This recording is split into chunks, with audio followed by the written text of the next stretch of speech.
Finales del siglo XIV es el momento en el que la mayor parte de la inmigración romaní llega a Europa, concretamente a las tierras de Valaquia y Moldavia, donde los gitanos se convierten en bienes que pueden venderse, cambiarse o regalarse. Un sometimiento que los obligaba a trabajar en las tierras de los señores como campesinos y herreros, como siervos de los monasterios e incluso como guerreros forzosos. Esta situación de esclavitud, unida a la presión del ejército otomano, provocaría el éxodo masivo por toda Europa. A lo largo del siglo XV se encuentran toda una serie de menciones de su presencia en Europa central y occidental. En estos primeros viajes, solo su asimilación al cristianismo y la condición de peregrinos les facilitaron alguna pequeña protección. Uno de los primeros documentos que se han conservado es el salvoconducto otorgado en 1417 por Segismundo, rey de Hungría y emperador del Sacro Imperio Romano Germánico, que en el Concilio de Constanza concede escolta y exención de pago a través de sus ciudades y países. La imagen colectiva que se tenía de los gitanos en estos primeros tiempos era la de pequeños grupos de población errante con su propia lengua, vestimenta, costumbres, música y bailes, acompañados de caballos y galgos y comandados por un jefe llamado conde o duque que administraba justicia dentro del grupo. Físicamente se les describe y representa con tez oscura, pelo largo, pendientes y coloridos ropajes. Se ganan la vida con la mendicidad y la adivinación, dedicándose también al chalaneo, el trabajo de los metales, la curación, la música y la danza. Pero esta percepción amable y pintoresca pronto empieza a tornarse en rechazo. En la segunda mitad del siglo XV y a lo largo del XVI se generaliza una actitud de persecución hacia los gitanos.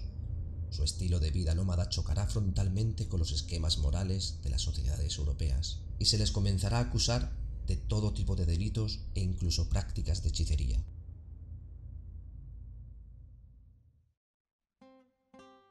En Francia, a pesar de los edictos contra ellos, hubo una cierta relación armoniosa con los poderes, e incluso Francisco I permitió al capitán de Egipto Menor y sus gentes viajar de noche y de día, a pie y a caballo para hacer su peregrinación.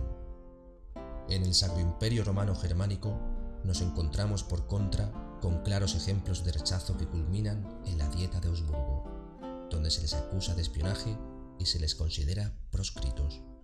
En Portugal, el rey Juan III promulga una ley para expulsar a los gitanos y a todas aquellas personas que viviesen como ellos. En Inglaterra y Escocia, a partir de 1520, los sucesivos monarcas establecen leyes para frenar la llegada de poblaciones gitanas y combatir la mendicidad que había ido en aumento por el crecimiento de las ciudades y la crisis del campo. Como consecuencia de estas persecuciones, tendremos la llegada de los primeros gitanos a Escandinavia, donde las relaciones con los poderosos no tardarán en deteriorarse hasta el punto de que el rey de Suecia prohibió a los curas bautizarles y tener cualquier trato con ellos. Los Países Bajos atrajeron a numerosas familias gitanas, donde tras un periodo de aceptación, durante el reinado de Carlos V, se negó el derecho de alojamiento y se extendió tal prohibición a cualquier aventurero que le siguiese. Italia se une también a finales del XVI a la promulgación de edictos contra los gitanos. Se extiende una imagen que les convierte en amenaza pública, por lo que se les destierra y ejerce sobre ellos toda suerte de castigos. La actual Europa del Este tiene una actitud similar hacia la población romaní, exceptuando el caso de Hungría, donde sus dotes para trabajar los metales y para la música les proporcionaron cierta reputación.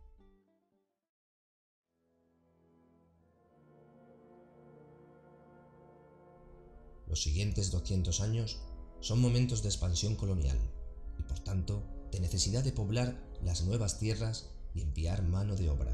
Se comienzan a aplicar numerosas deportaciones a colonias por parte de Portugal, Francia, Inglaterra o España.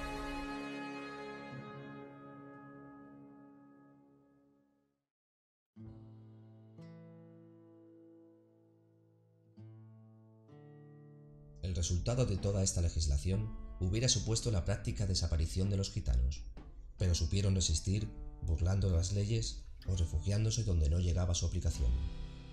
Se estructuraron en pequeños grupos para pasar inadvertidos, o al contrario, crearon grandes familias para defenderse unidos frente a los ataques. Se enrolaron en los ejércitos como vía de escape y reconocimiento social, o explotaron sus dotes artísticas para obtener la tolerancia del resto. Ante tantas vicisitudes, los grupos nómadas se redujeron.